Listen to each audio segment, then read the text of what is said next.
Olá, sétimo ano, tudo bem? Hoje vamos para a aula de número 19 de arte, conhecer um pouco mais sobre o dadaísmo. O que foi esse movimento aí que foi bem maluco, por sinal. Como objetivos, temos experimentar e analisar diferentes formas de expressão artística, pesquisar, apreciar e analisar formas distintas das artes visuais, tradicionais e contemporâneas, pesquisar e analisar diferentes estilos visuais, contextualizando-os aí no tempo e no espaço. Então vamos lá. O dadaísmo, ele foi um movimento artístico que pertenceu aí às vanguardas europeias do século XX e tinha como lema: a destruição também é criação. Já começa por aí. Então, eles tinham a intenção assim de quebrar com aquilo que estava sendo visto como arte, como bonito, trazer uma coisa totalmente diferente e de certa forma sem nenhum sentido também.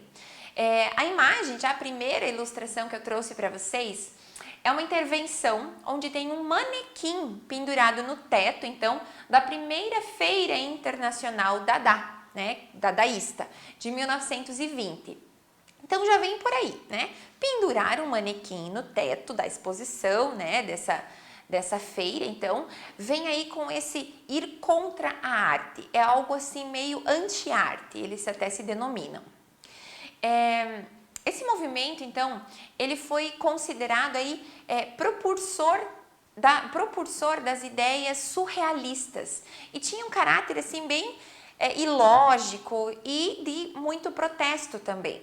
Então, trazia de uma maneira, até de certa maneira assim, grotesca, críticas quanto à sociedade, à política, de uma forma, muitas vezes usando colagens até, de uma forma que mostrar que a arte poderia ser feita com qualquer coisa, com qualquer material, não necessariamente aí sendo agradável aos olhos, então sendo uma arte bonita. Então eles vêm assim contra tudo e todos, tá? Com uma forma bem irracional mesmo de pensar. Essa proposta então de arte, ela era muito espontânea e irracional também. Na ironia, então, na liberdade, no absurdo e no pessimismo, trazia tudo muito à flor da pele, né? O intuito principal era de chocar, né, a população da época e criticar também a arte tradicional, a guerra e o sistema.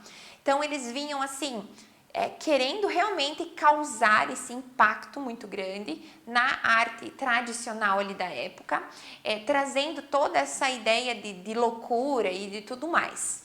E como exemplo temos uma obra do Max Ernst, de 1920, que se chama o Rouxinol Chinês. Eles utilizavam muito de recortes, de colagens, de montagem com fotografias, então utilizava-se tudo para trazer uma mensagem.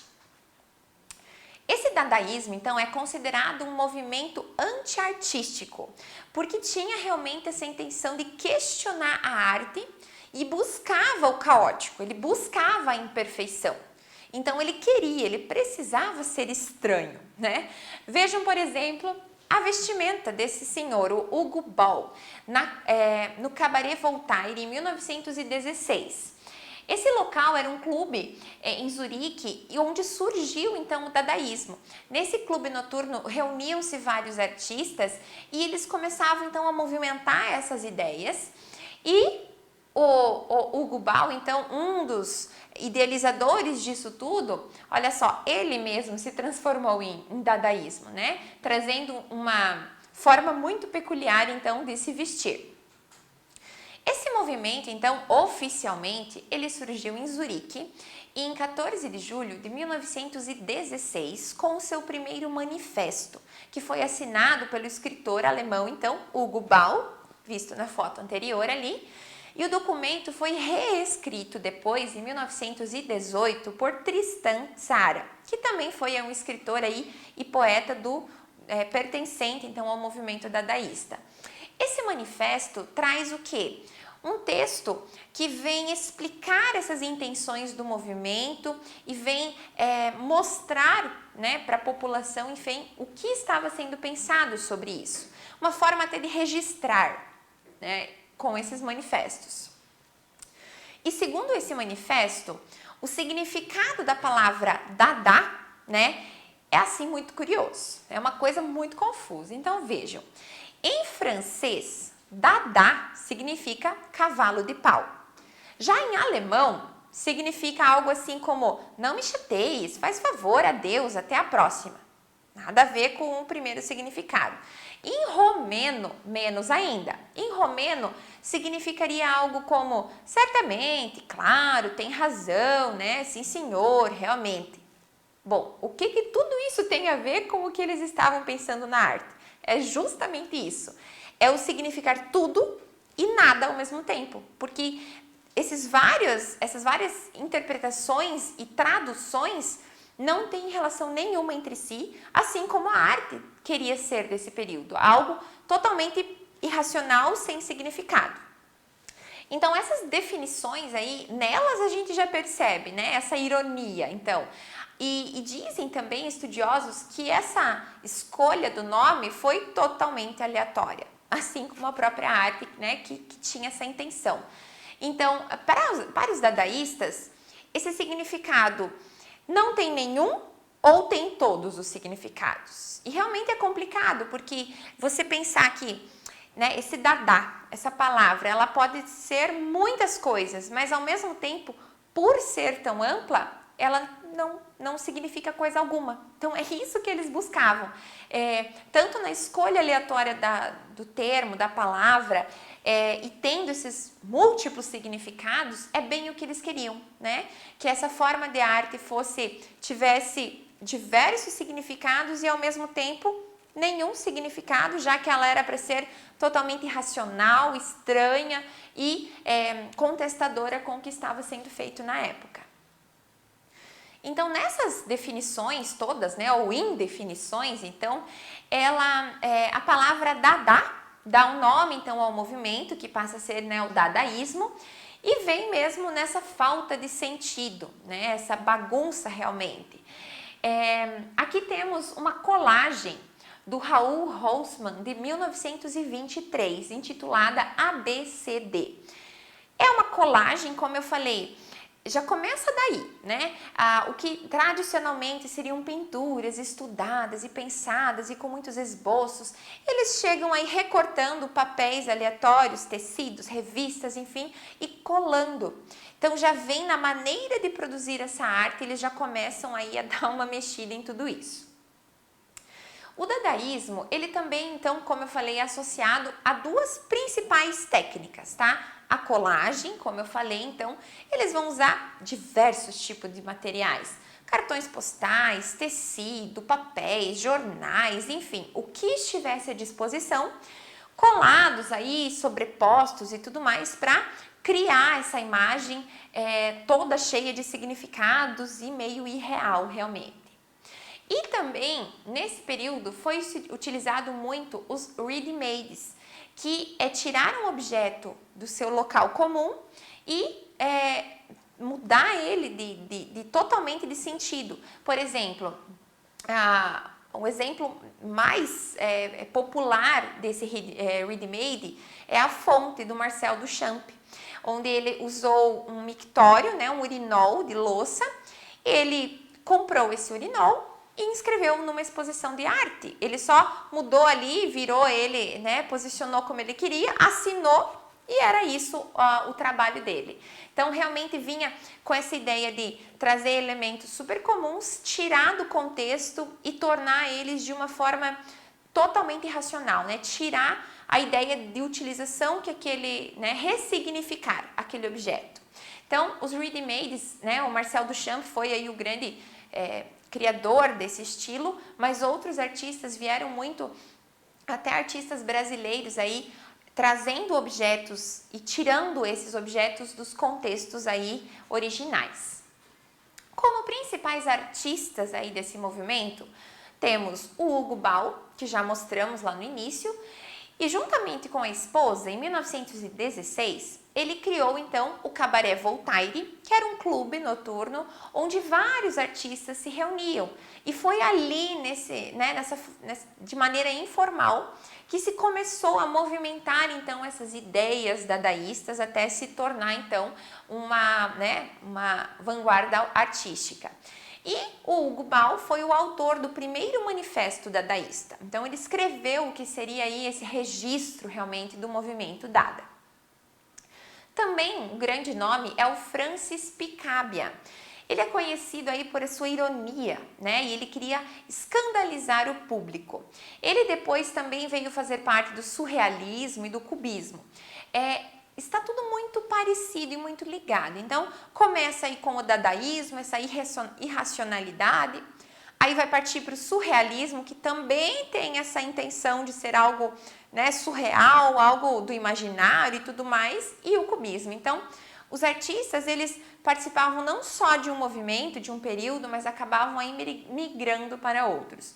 E o Francis Picabia teve, então, essa participação em vários, mas que tem aí, né, no fundinho, tem uma mesma intenção ou significado. Também uma mulher pertencente, né, a Hannah Rock. É uma artista alemã e ela é autora de colagens e fotomontagens que são bastante políticas. Ela criticava a cultura popular e o papel da mulher na sociedade da época. Então, já trazia aí um tema muito necessário e que é atual até hoje, se formos parar para pensar. E ela se associou ao dadaísmo em 1917. E o seu trabalho busca muito questões de gênero, de identidade, essa figura feminina na sociedade. Aqui eu trouxe alguns exemplos, então, de trabalhos de colagens e fotomontagens da artista. Nós temos, por exemplo, aquela maior ao lado. Nitidamente, ela utilizou, então, essa fotografia de um homem, mas cortado ao meio com uma mulher ao fundo. Então, essa presença feminina na vida do masculino também, enfim, vários outros rostos formando ali, né, o corpo e o pescoço da figura. Então, tudo isso tem essa intenção de parecer totalmente irracional, mas com esse arzinho aí de protesto para aquilo, para essa figura feminina, que na época, então, era muito necessário, né, mostrar essa figura feminina e que também tinha capacidades e tinha força, enfim. Com essas fotomontagens, né, a Hannah, ela fez uma abordagem, então, dos medos e das possibilidades, das esperanças aí que as mulheres estavam aí presentes na moderna Alemanha. Então, ela vinha mostrar assim, olha, né, o público feminino está ganhando espaço, está precisando aí de voz. E, de certa maneira, nas suas colagens, ela vinha retratando isso, muito esse universo feminino também. O grande nome, talvez o principal, Marcel Duchamp, que a partir de 1913 criou aí os primeiros ready-mades, que foi aí o precursor desse estilo de arte. E como esses estilos tem a fonte, que está no exemplo ao lado, e também roda de bicicleta, onde ele fixa uma roda de bicicleta sobre um banquinho, usando peças prontas e tornando algo totalmente sem sentido, né, sem utilização, e trazendo aí marcando presença, né, no dadaísmo e nessa total falta de racionalidade aí do movimento. Também o Raoul Haussmann, que também já apareceu em alguns exemplos anteriores, ele primeiro estava aí mais vinculado a uma estética expressionista, mas ele também foi um grande nome no dadaísmo e produziu aí muitas fotomontagens, né? E também tinha muita sátira política por trás das suas colagens e produções.